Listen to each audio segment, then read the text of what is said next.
And welcome back to Whips and Trips. I messed up. I purchased good tires. Now let me explain. These are Pirelli Zeros or P Zeros or something. They're a little bit wider than I'm used to, so 255 35 by 19. Because they're wider and they're actually a good brand, not some Chinese tires, they actually hook. Good tires are good, but not kind of for what we're trying to do, because we're trying to drift this car. I'm gonna show you guys some examples of how grippy these tires actually are. First in the dry, just to show you, because these tires hook. Oh, we'll also do windows down.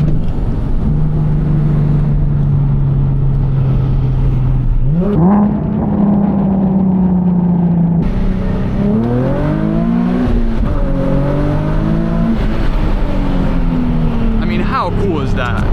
I can hook now in first gear like it's nothing, and how good they are even in the rain.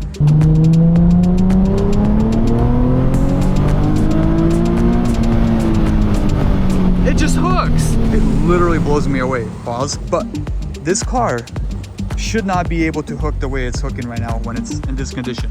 These are the good driftable roads usually. Like with the Chinese tires, I could in third or fourth gear I'll get sideways. So the smart thing to do would be to throw the good tires onto the front, because those are also cheap, and then drift those, and then, you know, get new rear ones, except go with Chinese brand this time. That way we don't have this hooking issue. That's the smart thing to do. But I'm gonna just force send this car. I think it's gonna feel like it's kind of like it's dry. In a way, I'm gonna have more traction. So that's the good part. The bad part is I have to push the car a bit harder to get sideways. So, you know, I'm putting more wear and tear on the car. Anyways, yeah, let's jump into the video. Way too sticky.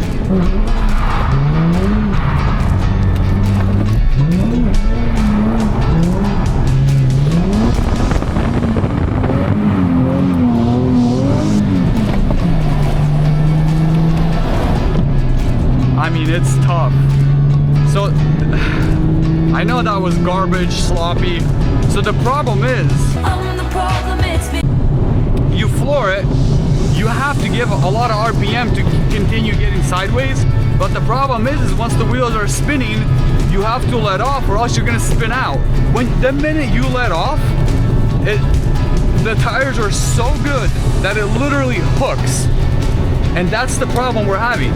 Before, you can just kind of feather it 3,000-4,000 RPM, you know, stay in the drift, you know, everything's kosher. Nope.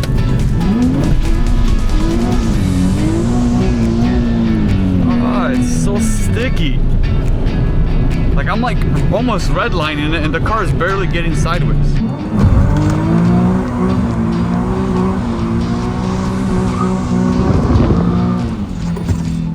You have to like really send it just to get sideways, and then it's like, well, good luck not spinning out. And then even if you don't spin out, you have a whole other issue of keeping it in the drift, because you let go of gas, the drift stops because the tires are so good even in the rain. But if you continue giving gas, it's pretty easy to spin out because now you're in the higher RPM range. I don't know, maybe I just throw them up front and stop wasting them. That's the smart thing to do. Like I mentioned in the intro, the smart thing to do is just put them up in the front and have good tires in the front.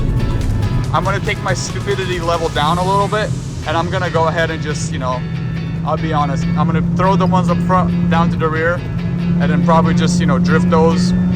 It's kind of a short one, but next week's video is gonna be a fun one. It's the whole, I explained to you guys how you can drift when it's dry to make it more like rain. And you know, I had the Chinese tires on, and that's actually how I mainly killed them. It was the e-brake video and this video that's coming out next week. Subscribe to the channel if you want to see that video. Hit the notification bell. It'll be out next week if you made it this far into the video. Once again, thank you and God bless you. Have a good one.